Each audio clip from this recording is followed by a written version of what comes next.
how we all doing today? As you can tell by this long box that says Seiko, we're going to be taking a look at a special Seiko watch. There we go. And here on the bottom there, you've got, you know, your warranty booklet, everything like that. So let's get to the exciting stuff.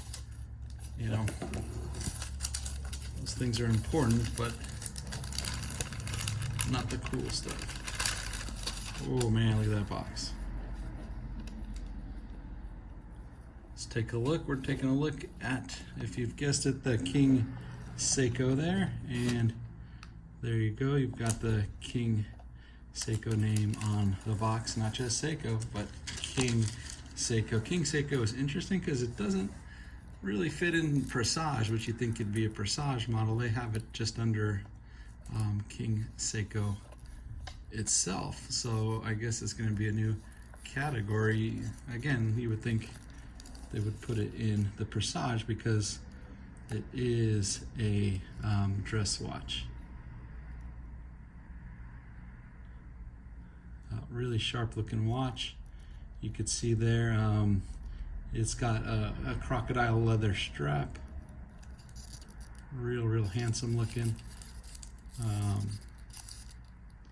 Let's take a look. I think it's 20 millimeters.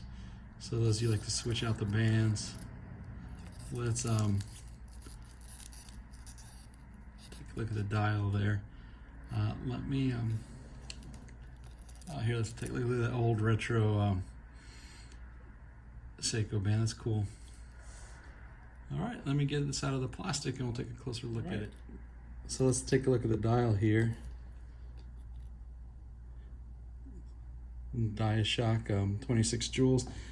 This is the King Seiko, and it's a recreation of their historic design. It was made back in the 60s. That's why you get that retro strap on there and everything. And you got the retro DiaShock and 26 jewels. King Seiko. You can see the branding there on the bottom. Now this one was well known because it's a very modern take on a dress watch. It's got really modern lines.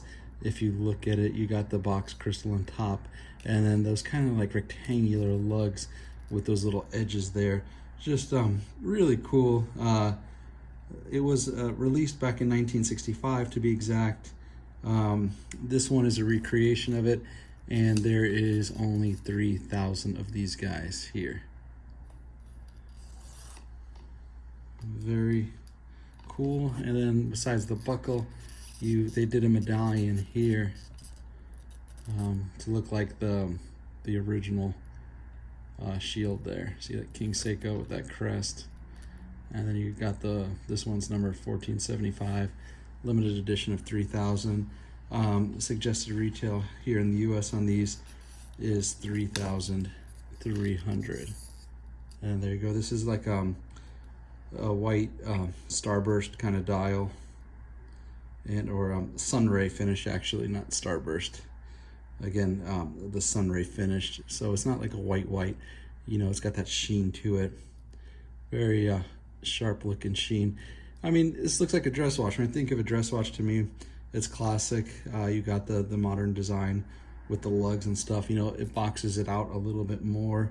It's stainless steel. It's got the super hard coating on it, and the water resistance on this guy's 50 meters or 5 bars.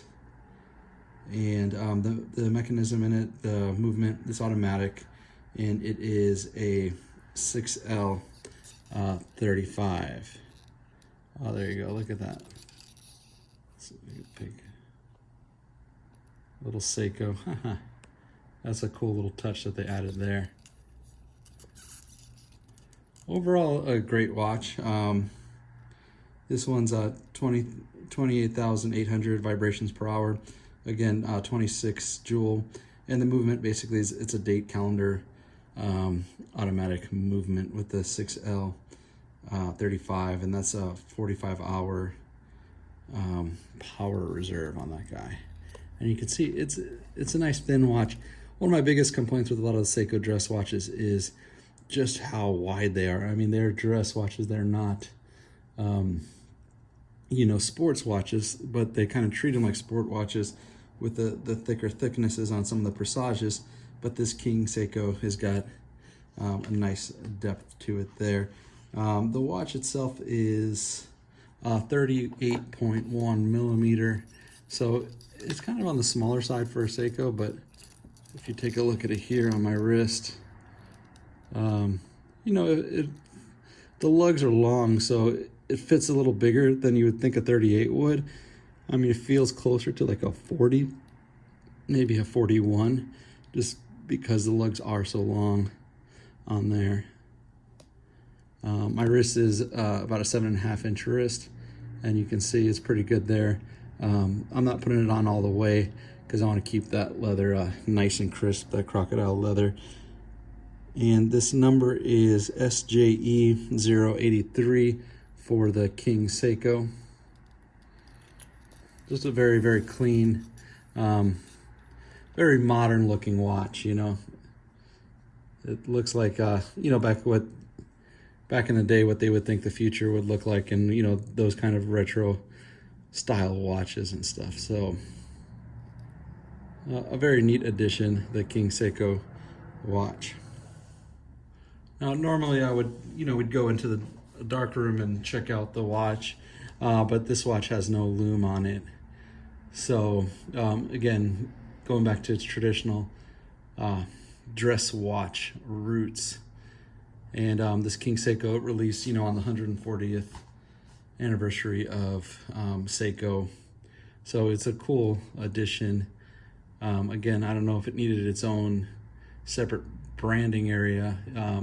To me, it would fit in nice with the Presage, but maybe because it doesn't attribute much to the Japanese culture, they had to stick it in its own separate section, and they wanted to honor the watch because it's got kind of a mystique behind it and everything like that. You know, probably would have upset some people just throwing it in with the Presage. So again, King Seiko is its own thing. So if you're looking at it, you won't find it usually in the prospect section of, you know, websites or the retail locations that have them. Again, this is a 3,000 piece limited edition. They're going to come out with a whole series of different types of King Seiko. I haven't heard too much about what movement they're putting in there. I don't know if it's going to be the 6 movement or, you know, they're going to do what they did with the SPBs and the prospects, you know, where they have them maybe around 1,200. I don't know if all these other ones are going to be closer to the 3,000 price range of this one, or the new series will be the, you know, kind of like a more affordable option.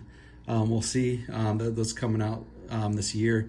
Anytime now here in the US, they're supposed to be releasing in these spring months to early summer months.